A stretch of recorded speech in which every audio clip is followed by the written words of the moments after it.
Hello मित्रांनो, मी M-P-C ची तयारी करायला चालू केली आणि मी फक्त ह्याच्यावर आता मी काय करणार आहे, मी जो पण टॉपिक शिकणार आहे, त्याचं मी एक रिव्हिजनच्या फॉर्मॅटमध्ये व्हिडिओ टाकणार आहे आणि त्याच्यावर परत क्वेश्चन पण सॉल्व्ह करणार आहे आणि तो पण व्हिडिओ टाकणार आहे. आणि तुम्ही जरी एम-पी-सी ची तयारी करत असाल, तरी तुम्ही फक्त हा रिव्हिजनसाठी व्हिडिओ बघू शकता, ना की शिकण्यासाठी. तुम्ही जर शिकून आला असाल, तर तुम्ही हा व्हिडिओ बघू शकता. जर तुम्हाला ह्याच्यात काही चूक वाटली, तर तुम्ही सांगा. जर तुमचं काही चुकलं असेल, तर तुम्ही ती सुधरवा. ह्याच्यासाठीच मी हा व्हिडिओ बनवतोय. बाकी काय नाही ह्याचा उद्देश. कॉमन नाउन्स जे आपण एक सामान्य नाव म्हणतो, एका पूर्ण जातीला देतो ते नाम, जसं बॉय, गर्ल, पूर्ण नद्यांना रिव्हर्स, त्या टाईपचं प्रॉपर नाव. आता त्यांमध्येच रिव्हरमध्ये पण गंगा, यमुना त्या टाईपला प्युअर नाउन, बॉईजमध्ये विहान, विकास त्या टाईपमध्ये. कलेक्टिव्ह नाउन समूहवाचक नाम, एखाद्या गोष्टींच्या समूहाला आपण काहीतरी नाव देतो, त्याला कलेक्टिव्ह नाउन्स बोलतो आपण. जसं फ्लॉवर्ससाठी फ्लॉवरच्या समूहाला बुके बोलला जातो, एरोजच्या समूहाला क्युअर बोलला जातो, त्या टाईपमध्ये. ॲब्स्ट्रॅक्ट नाउन ते भाववाचक नाव असतात, जे आपण बघू नाही शकत, जसं हॉनेस्टी, ब्रेव्हरी त्या टाईपमध्ये. जास्त करून ह्यांच्या म्हणजे एका वर्डला मागं सफिक्स लावला जातो, तेव्हा ती जास्त करून ॲब्स्ट्रॅक्ट नाउन्स बनतात. मटेरियल नाउन वस्तुवाचक नाम आहेत. आणि वस्तुवाचक नामांमध्ये जास्त करून त्यांच्यासमोर आणि ॲन लागत नाही. काउंटेबल नाउन म्हणजे जे मोजले जाऊ शकतात नाव, ते काउंटेबल नाउन त्यांना म्हणलं जातं. आणि अनकाउंटेबल नाउन म्हणजे ज्यांना आपण मोजू नाही शकत. सर्वांना परत एक बार फास्ट पद्धतीने बघू. सामान्य नाम समान जातीच्या असलेल्या नामांना सामान्य नाम म्हणतात. प्रॉपर नाउन विशिष्ट नाव, जसं India, Himalaya, Ganga etcetera. Collective नाव समूहवाचक नाव, एका पूर्ण समूहाला एक फिक्स नाव दिलं जातं, जसं फ्लॉवरला बुके, एरोला क्युवर, बर्ड्सच्या समूहाला फ्लॉक किंवा टुरिस्टच्या समूहाला पण फ्लॉक. पपीजला लिटर म्हणजे पपीजच्या समूहाला लिटर. परत किटन्सला पण लिटर म्हणलं जातं, ह्या टाईपमध्ये. इथं तुम्ही अजून कलेक्टिव्ह नाउन्स बघू शकता, जसं सोल्जर्सच्या समूहाला ट्रुप्स बोललं जातं. परत आर्टिस्टच्या पण ट्रूपला ट्रूप बोललं जातं, फक्त स्पेलिंग वेगळी आहे, TROUPE. जजेसच्या एकत्रीकरणाला बेंच किंवा ज्युरी बोललं जातं. शिपच्या एकत्रीकरणाला फ्लीट. एअरक्राफ्ट या जेटच्या एकत्रीकरणाला स्क्वॉड्रन. परत टीचरच्या एकत्रीकरणाला स्टाफ. स्टुडंट्सच्या एकत्रीकरणाला क्लास, ह्या टाईपमध्ये. पीपलला ग्रुप किंवा क्राऊड समूहाला. ॲनिमलच्या समूहाला हर्ड, ह्या प्रकारे. जसं तुम्ही गँग कोणला बोललं जातं, थ्यूज, रॉबर्स, गुन्स म्हणजे गुंडे.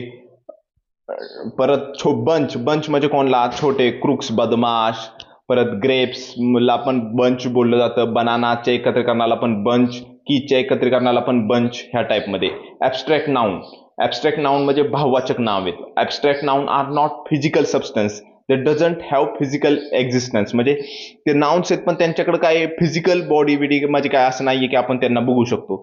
ते भावना आहेत, जसं ब्रेव्हरी, cruelty, motherhood, humbleness, poverty, politeness त्या टाईपचे. आणि ह्यांच्यात जास्त करून ना वर्ड्स असतो, त्याला लास्टला सफिक्स लागला जातो. म्हणजे वर्डच्या मागे कोणता पण एक TY, ISM, इझम असले टाईपचे जुडले ना, तर त्यांना सफिक्स म्हणलं जातं. आणि पुढे जुडलं तर प्रिफिक्स म्हणलं जातं. आणि ह्यांच्या जास्त करून महागच लागतं सफिक्स ॲब्स्ट्रॅक्ट नाउनला. ॲब्स्ट्रॅक्ट नाउन आहेत त्यांच्या, बघा मी म्हणलेलं तुम्हाला, त्यांच्या लास्टला सफिक्स लागतं. TY, CY, RY, नेस, इझम, शिप, हुड, DOM, डम म्हणजे किंगडम त्या टाईपचं. मेंट, इझम या टाईपचं. Omission, commission, imagination, rivalry, bravery, literacy, privacy ह्या टाईपचे. बघा इथं पण दिलेलं आहे. नाउन्स प्लस सफिक्स जास्त करून ॲब्स्ट्रॅक्ट नाउन बनतात. परत ॲडजेक्टिव्हला पण सफिक्स लागल्यावर ॲब्स्ट्रॅक्ट नाउन बनण्याचे चान्सेस आहेत. वर्बला पण सफिक्स लागल्यावर ॲब्स्ट्रॅक्ट नाउन बनण्याचे चान्सेस आहेत. आता पदार्थवाचक नाव, ज्यांना मी म्हणलेलं आणि ॲन समोर लागत नाही, गोल्ड, ॲल्युमिनियम त्या टाईपचे. काउंटेबल नाउन मोजता येणारी नाम. Common nouns can be countable, म्हणजे जसं ट्री पण कॉमन नाउन नाही तरी आपण मोजू शकतो. पेन पण कॉमन नाउन नाही तरी पण आपण मोजू शकतो. लायब्ररी, बुक्स त्या टाईपचे काउंटेबल नाउन. म्हणजे कॉमन नाउन्स काउंटेबल नाउन असू शकतात. आता अनकाउंटेबल नाउन, ह्यांच्या पण समोर अँड डायरेक्ट लागत नाही, कारण की ह्यांना आपण मोजू शकत नाही, तर अँड कसं लावायचं, कसं सांगू शकतो. पण हे सिंग्युलर नाउनच आहेत. आणि एक रूल आहे, सिंग्युलर नाउन असेल तर सिंग्युलर वर्बच लागणार त्या टाईपमध्ये. म्हणजे ह्यांच्या समोर सतत सिंग्युलर वर्बच लागणार. हे मोजता येत नाही. आणि ऍबस्ट्रॅक्ट नाऊन आहेत ना, हे अनकाउंटेबल नाऊन आहेत. बट सगळेच अनकाउंटेबल नाऊन ऍबस्ट्रॅक्ट नाऊन नाही आहेत. ऍबस्ट्रॅक्ट नाऊन हे सर्व अनकाउंटेबल आहेत, बट सर्व अनकाउंटेबल नाऊन ऍबस्ट्रॅक्ट नाऊन नाही आहेत. लक्षात ठेवा. वर्क, नॉलेज, वॉटर, शुगर हे अनकाउंटेबल नाऊन आहेत. जसं वॉटरला आपण मोजू शकत नाही, मस आपण मापक ठेवलेत पण वॉटरला त्याच्या पद्धतीने मोजू शकत नाही. Sugar, water, salt, gold, oil, air ह्यांना आपण म्हणजे आपण ठरवलेले आहेत मापक, त्यामुळे आपण ह्यांना मोजू शकतो. पण असं नॅचरल नाहीये की बाबा एअर एवढीच आहे तेवढीच आहे, असं काय नाही. ते भरमसाठ आहे, त्यांना मापकच नाहीये. फक्त माणसाने मोजायचं म्हणून ती ठरवलंय. आणि हे सगळे सिंग्युलर नाऊन आहेत आणि ह्यांना सिंग्युलर वर्बच लागणार आणि अँड लागणार नाही. बघा आता आपण फटाफट रूल बघू. रूल नंबर 1 आहे सिंग्युलर नाऊन. मी म्हणलेलं सिंग्युलर नाऊन सोबत सिंग्युलर वर्बच लागतो. प्लुरल नाऊन सोबत प्लुरल वर्बच लागतो. रूल नंबर 2 आहे असे काही नाउन्स आहेत ते सतत सिंग्युलर वर्बच घेतात. जसे सब्जेक्ट, सब्जेक्टची सगळी नावं जसे इथिक्स, मॅथमॅटिक्स किंवा फिजिक्स, केमिस्ट्री काही असू द्या, ते सिंग्युलर वर्बच घेणार. परत advice, information, furniture, electricity, scenery आणि अजून भरपूर सारी आहेत. जसं बघा एक्झाम्पल आहे the scenery of Himachal is enchanting. The electricity generation plants needs so much money. हे असे नाउन्स आहेत ज्यांच्यासोबत सिंग्युलर वर्बच लागणार असतात. आणि असे पण काही नाउन्स आहेत जे सतत प्लुरल फॉर्म मध्येच यूज केले जातात. जसे ट्राउझर्स, स्पेक्टॅकल्स ह्या टाईपचे नाउन्स आहेत. हे कधी पण ना प्लुरल मध्येच वापरले जातात. जसं he buy a pair of spectacles from the shop. Spectacles नाही म्हणला, अ पेअर ऑफ म्हणजे एक जोडी घेतलेली आहे स्पेक्टॅकलची, अशा प्रकारे. म्हणजे आता ते एक वाईज कमी एका ह्याच्यात आलं, नाही तर स्पेक्टेकल्स हे प्लुरल आहे. आता रूल नंबर 4 आहे material noun. Material noun do not take any article like a and before them. Material noun कधीच अ अँड समोर घेत नाही. जसं my sister likes a silver नाही, फक्त silver, not gold. Okay. Rule number 5 आहे some plural nouns refers to group of people. म्हणजे काही असे प्लुरल नाउन आहेत ना, ते पूर्ण समूहाला संबोधतात, त्यामुळे त्यांना कधी पण प्लुरल मध्ये ट्रीट करायचं. जसं द पोलीस, पोलीस आपल्याला वाटतं एकच आहे, पण नाही, पोलीस म्हणजे पूर्ण डिपार्टमेंट येतं, त्यामुळे आर लागणार. The police are alert. Cattle are eating, cattle are eating grass, म्हणजे कॅटल म्हणजे पूर्ण गायांचा समूह.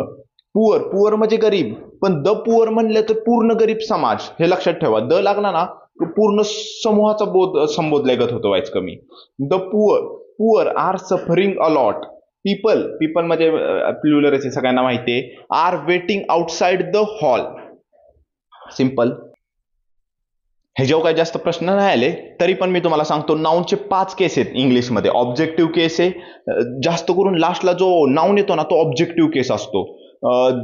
कारण की तो लास्टला जो नाऊन येतो तोच ऑब्जेक्ट असल्यामुळे ऑब्जेक्टिव्ह केस. नॉमिनेटिव्ह केस म्हणजे सब्जेक्टच्या जागी जो नाऊन येतो ना तो नॉमिनेटिव्ह केसमध्ये येतो. जसं Umesh a bright and Umesh is a bright and intelligent student.